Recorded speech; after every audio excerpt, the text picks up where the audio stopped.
Olá, muito boa noite a você. Eu sou Adalberto Piotto e seja bem-vindo ao Cenário Econômico pela TV Brasil, com emissoras públicas de todo o país, diretamente dos estúdios da B3, no centro da cidade de São Paulo. Vamos aos destaques do programa de hoje. João Amoedo foi o primeiro candidato, João Amoedo do Partido Novo foi o primeiro candidato ouvido na série especial da TV Brasil com os candidatos da presidência para ouvir justamente as propostas reais para enfrentar os grandes problemas do país. Ele fez menção, inclusive, à questão do emprego, dizendo que o Estado não deve ser o gerador de emprego, mas sim o gerador de possibilidades econômicas que consigam gerar emprego.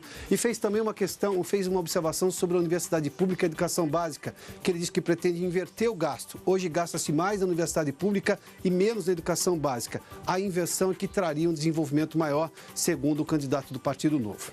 O desemprego é a causa da baixa confiança do consumidor numa pesquisa divulgada hoje pelo SPC. E 84% consideram a economia ruim, sendo que a maioria apontou justamente a questão do desemprego, que ontem nós revelamos é bastante ruim, os dados do IBGE, mas por outro lado tem algumas melhoras, mesmo assim isso não impacta ainda na percepção do consumidor a melhora da economia. Dia de Bovespa em queda e alta do dólar, são duas razões. Nós temos um problema externo ainda da Turquia que afeta as economias emergentes, mas também o cenário eleitoral brasileiro, a indefinição do cenário eleitoral justamente para a presidência da República. Isso afeta a vida dos investidores e a percepção deles com relação à segurança da economia. E Sérgio Biagini vai falar sobre bancos e fintechs, essa nova relação que os consumidores brasileiros hoje têm com o sistema financeiro, seja na hora de pagar uma conta, de fazer uma aplicação, tudo isso no cenário econômico que já está no ar.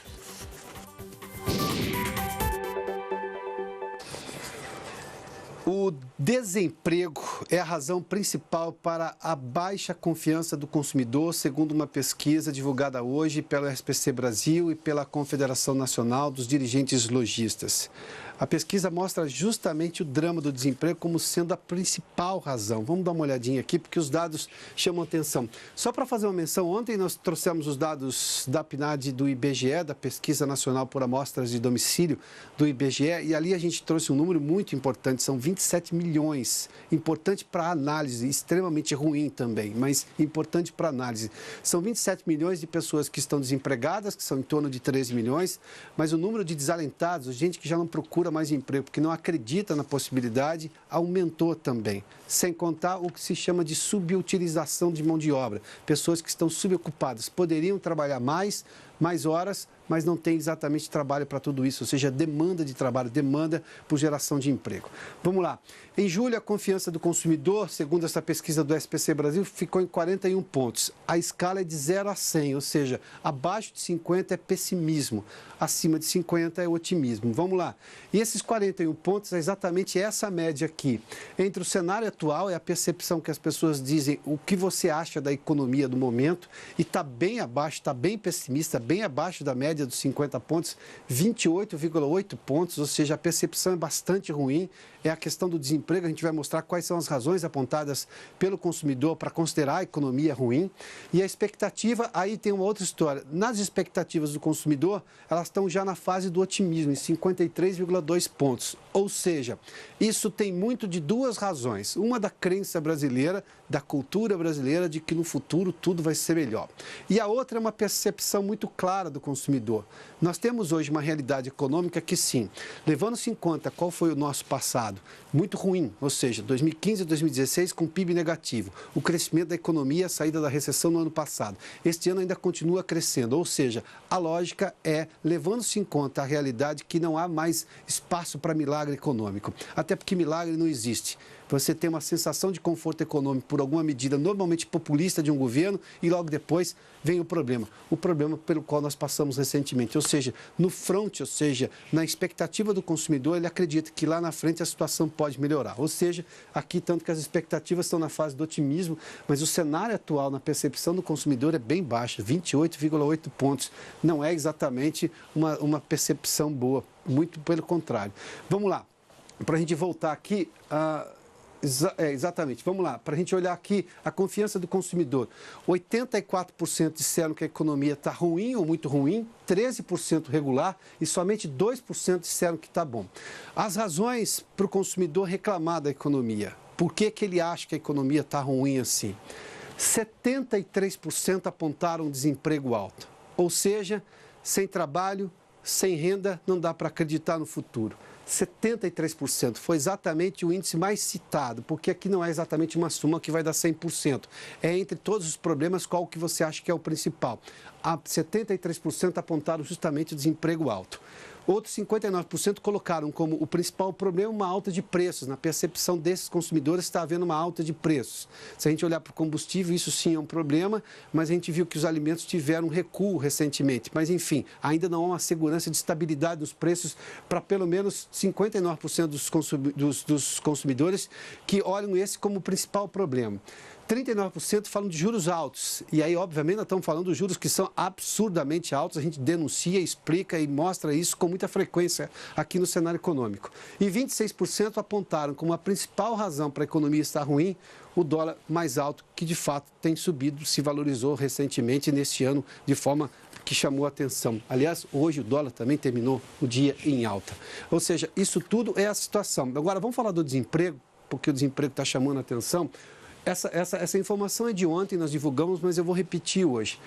Esse dado da taxa de subutilização, divulgado ontem pelo IBGE, que chegou a 24,6%, se era de 24,7% no trimestre anterior, mas isso significa 27 milhões e 600 mil pessoas que estão hoje subutilizadas. Isso inclui os 13 milhões desocupados, mais os subocupados, pessoas que poderiam trabalhar e trabalham menos por falta de emprego, por falta de trabalho, por falta de demanda por mão de obra e força de trabalho potencial. A força de trabalho potencial está dentro dos desalentados também. Gente que poderia trabalhar, mas que já não procura mais emprego dada a situação de gravidade. A taxa de desocupação, só para se lembrar, é de 12,4%. Essa tem melhorado ao longo do tempo. Melhorou muito em relação aos últimos meses. Quer dizer, ela inverteu, ela estava subindo e está caindo agora, mas ainda assim nós temos 13 milhões de pessoas que estão na situação justamente desempregadas. Bom, a Vanessa Casalino está conosco, ela tem outro dado sobre emprego e aí no setor de serviços aqui em São Paulo. O mês de junho registrou um saldo negativo, ou seja, houve mais demissões do que contratações por carteira assinada. Neste caso, não estamos falando só de carteira assinada, mas é a primeira vez no ano que isso acontece. A gente levar em conta ainda que o semestre foi bom, apesar do saldo negativo agora de junho. Vanessa, nos traga os detalhes dessa pesquisa, por gentileza. Boa noite.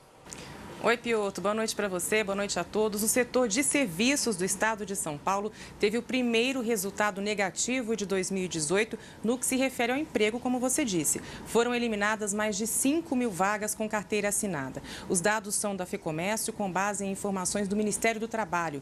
Das 12 atividades pesquisadas, metade registrou mais vagas fechadas do que abertas.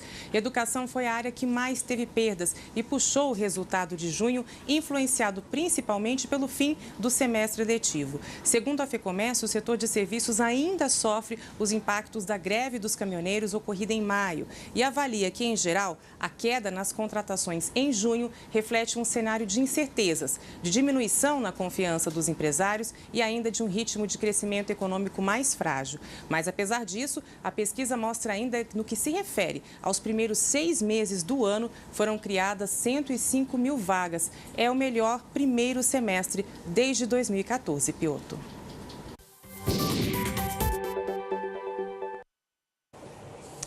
Bom, ainda falando sobre a questão do emprego e do desemprego, que é muito alto no país, o candidato a presidente da República pelo Partido Novo, João Amoedo, foi o primeiro entrevistado da série especial da TV Brasil para ouvir propostas que solucionem os problemas brasileiros. Sobre esse alto nível do desemprego, nós fizemos menção há pouco, o candidato João Amoedo disse que não é função do Estado gerar emprego, mas gerar condições para que os setores da economia consigam gerar emprego. Acompanhe. O os números de desemprego são impressionantes. Hoje mesmo eu estava vendo, são 13 milhões de desempregados, mas a gente bateu o recorde de desalentados, né? São 4,8 milhões, que são as pessoas que nem procuram mais emprego, desistiram. E se a gente soma a esses, aqueles que estão em subempregos, né, formalidade, a gente chega a quase a 27 milhões de pessoas, né?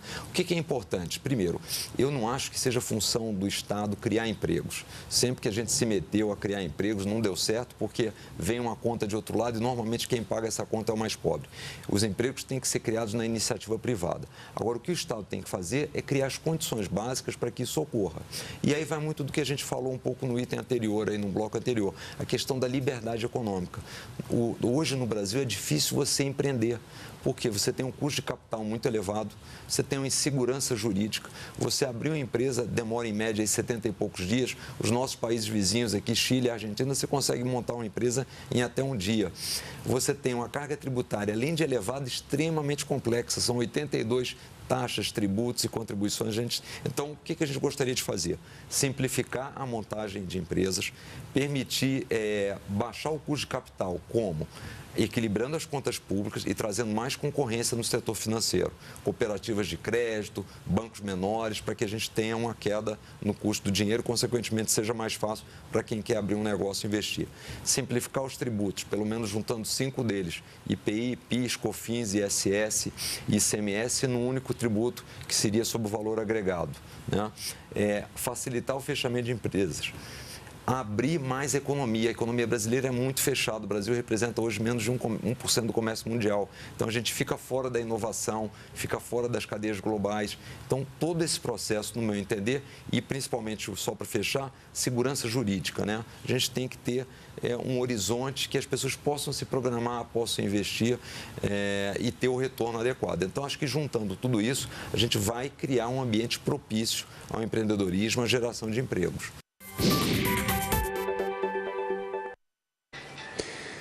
Se você perguntar a maior parte dos brasileiros qual é o grande problema do Brasil, as pessoas vão citar a educação. E a educação tem uma importância econômica vital para conseguir desenvolvimento econômico de longo prazo e sustentável. O assunto foi abordado também nessa entrevista de João Amoedo à TV Brasil, nessa série especial.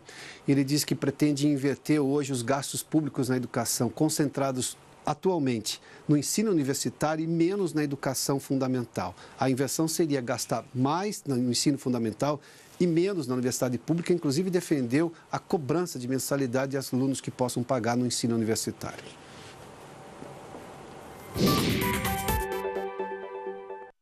Uma sociedade próspera pressupõe 2 pilares que eu acho que faltam no Brasil atualmente, que é liberdade econômica, liberdade para a pessoa empreender, montar seu pequeno negócio, com menos burocracia, com a legislação mais simples, com a carga fiscal menor, menos complexa, e, por outro lado, uma educação básica, o nível fundamental e o nível técnico, para que a pessoa tenha oportunidade. E no Brasil, infelizmente, a gente tem faltado nas duas situações. Quer dizer, o Brasil, nos índices de liberdade econômica, é o país na posição número 153, mais ou menos entre Serra Leoa e Afeganistão. E quando a gente vai para a educação, eu não sei se a gente já pode abordar esse tema, já aproveitando, mas é o seguinte, o Brasil investe muito no ensino superior, e quase 3 vezes mais por aluno do que ele investe no ensino básico e fundamental. Então, eu sou favorável que a gente inverta esse processo e tenha um investimento maior, especialmente na primeira infância, que é onde está comprovado que são as habilidades cognitivas das crianças que estão em formação e cada R$1 investido ali na primeira infância dá R$7 de retorno para a sociedade.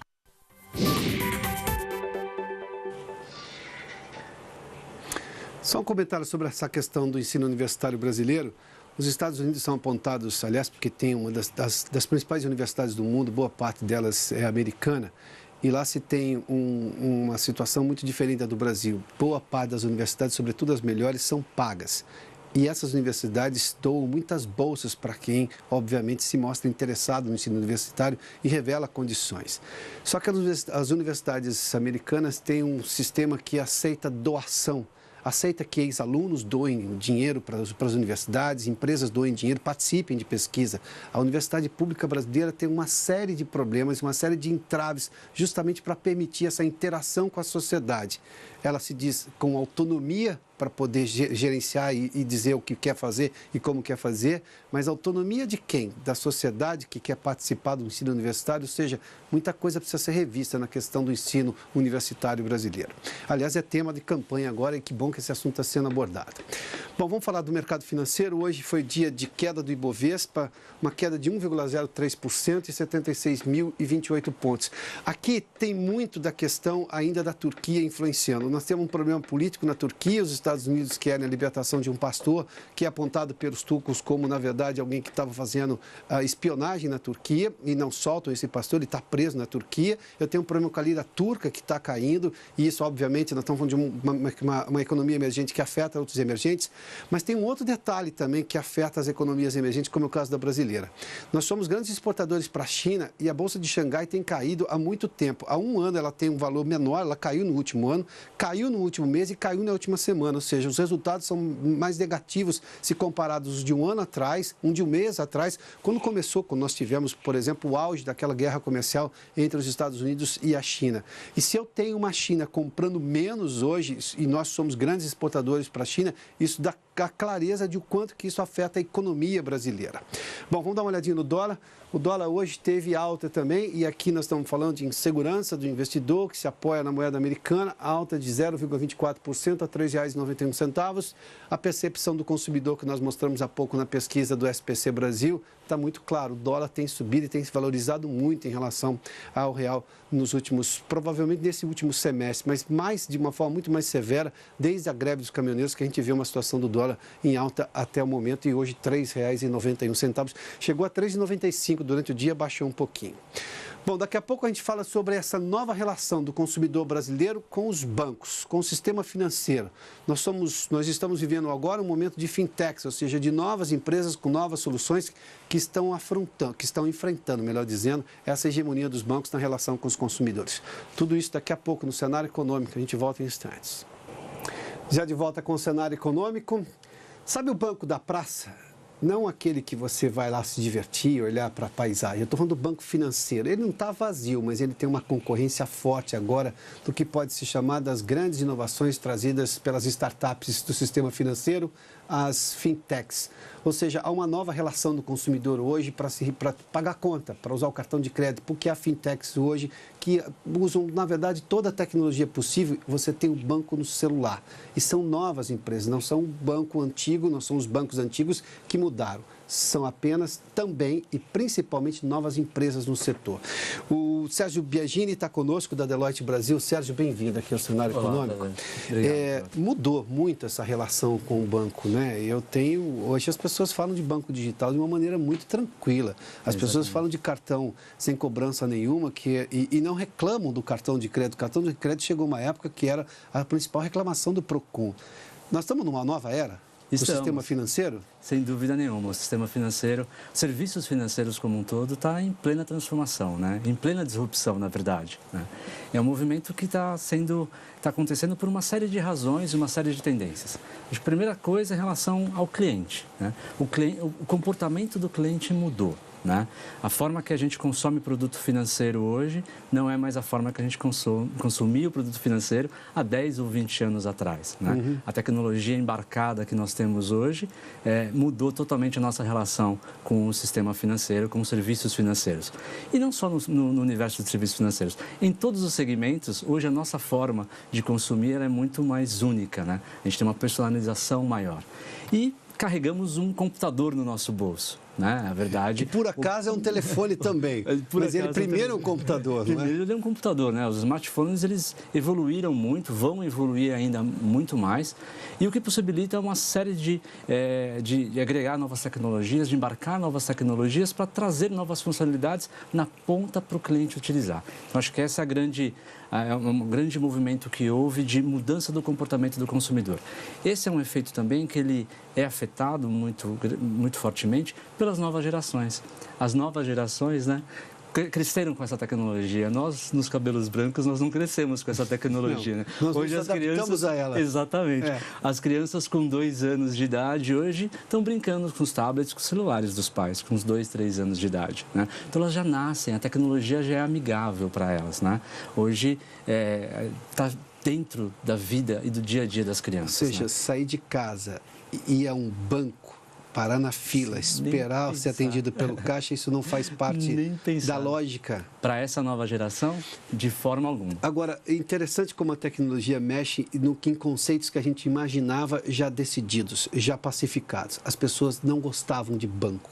Banco tem uma opinião muito ruim da opinião pública. A opinião pública não gosta de banco porque tem a questão dos juros que são muito altos e tudo mais. Mas as pessoas não reclamam do banco digital. Então, quer dizer, o problema não era o banco, o problema é a forma como aquele banco tratava o cliente. Porque esse banco trata de uma forma diferente, com juros mais baixos, sem cobrança de taxa, sem cobrança de tarifa, muito mais rápido para atender e as pessoas não reclamam desse banco. Ou seja, a tecnologia mexeu num conceito que parecia pacificado contra os bancos, contra o sistema financeiro. Sabe o que é interessante? Sabe por que isso? Porque com o mundo digital, o cliente é empoderado. Você está empoderado em fazer o que você quer. Então, você pode consumir de uma forma muito fácil o cartão de uma instituição, você pode consumir o produto financeiro de investimento, um CDB, um fundo de uma outra instituição de uma forma muito fácil e ter a conta corrente numa outra instituição de uma forma fácil, tudo no teu celular, tudo de uma forma remota. Você não precisa ir até algum lugar para assinar um papel. Hoje você consegue fazer isso facilmente do teu celular. Então, esse movimento de digitalização que a gente tem, do movimento de digital, foi uma mão na roda, na verdade, para os clientes conseguirem ter um melhor serviço e serem empoderados do serviço que ele quer buscar. Né? Então, se a gente pensava que antigamente o banco estava no centro, ele controlava todo o seu ecossistema, né? Hoje quem está no centro é o cliente. Que raramente... O cliente, ele tem o poder de ir aonde ele quiser para escolher o seu produto. Porque, claro, empresas tinham conta em vários bancos, mas um cliente médio tinha tudo num banco só, nem fazia sentido fazer parte de vários bancos. Agora, qual é o desafio para o sistema bancário que já existia e que, obviamente, usa das mesmas tecnologias das fintechs? Às vezes, ela até compra um serviço de fintech, mas até onde vai essa, digamos, guerra que está trazendo benefício para o consumidor? Olha, na verdade, eu acho que é um movimento, né? É um movimento evolutivo. A gente tem um movimento que está chegando também do Brasil, que é o movimento do Open Banking. Esse é um movimento que acelera essa dinâmica de troca de informações e que possibilita a criação de plataformas centralizadas onde você, em um único lugar, você pode ter tudo. Então, você consegue consolidar em uma única instância, numa única plataforma, todos os seus serviços e toda a sua vida financeira, de uma forma aberta e distribuída. E os bancos estão olhando para isso. Os bancos estão olhando e estão pensando e se desenvolvendo e evoluindo nesse sentido também. Né? Então, acho que a gente está vendo, acho que ainda é uma ponta de um iceberg na transformação digital que está acontecendo no universo. E a instituição financeira, o mercado de serviços financeiros, com certeza tem sido o primeiro a ser afetado por todo o avanço tecnológico que a gente está Mas esses bancos tradicionais têm mais dificuldade para comunicar essa modernidade para esse público jovem que já está acostumado com isso, até porque ele já tem opção de bancos concorrentes exclusivamente digitais? Sabe que acho que uma particularidade que a gente tem no mercado brasileiro que é muito interessante comparando com outros mercados é a evolução. Né? O nosso sistema financeiro é super evoluído, muito forte em tecnologia, cresceu muito forte em tecnologia e existe muito investimento de todas as grandes instituições na tecnologia e uma preocupação muito grande em levar a tecnologia para a ponta. Né? Então, eu não vejo os bancos brasileiros atrás, né, desse movimento. Eu vejo o Banco Brasileiro participando desse movimento. E eu acho que uma coisa muito legal é que os bancos não olham as fintechs como inimigas, né? Muito pelo contrário. As fintechs são encaradas no mercado local e também em outros mercados como um aliado para a inovação. Mas tem uma guerra do Nubank, que talvez seja a fintech mais conhecida com relação aos grandes bancos no CAD, né? Que está reclamando justamente de uma competição desleal ali. Olha, esse caso especificamente eu não acompanhei, tá? Não tenho acompanhado esses casos especificamente que estão acontecendo ali no CAD, né? Não, eu só digo que não é tão pacífica essa relação, né? Claro, não, mas assim, eu acho que existem fintechs e startups que vão aparecer e vão evoluir de uma forma independente e vão se tornar efetivamente concorrentes, né? Existem outras que vão surgir, que estão surgindo e que, na verdade, se tornam aliadas, né? Então, existem exemplos de mercado em que uma fintech ela se alia oficialmente a uma instituição financeira e se trocam a colaboração das tecnologias para oferecer um serviço diferenciado para o cliente, né? Então, acho que vai ter um pouco dos dois movimentos. Aquele movimento em que você tem a fintech talvez como uma inimiga, vamos dizer assim, mas é o movimento também de que ela é uma aliada e ela é um celeiro para a inovação para a instituição financeira. Eu acho que aí é a beleza dessa dinâmica de mercado que a gente tem. E a beleza maior é que o consumidor está vendo concorrência, competição e serviço melhor. E é isso que eu acho que a gente precisa no nosso mercado, cada vez mais. Sérgio, obrigado pela gentileza da entrevista. Bom final de semana. Igualmente, viu? Tudo de bom para vocês. Sérgio Biagini conversou conosco aqui no Cenário Econômico. Bom, que fica por aqui. Obrigado pela sua companhia, pela audiência. Boa noite a você, bom final de semana. A gente volta na segunda-feira, às 7 da noite. Até lá.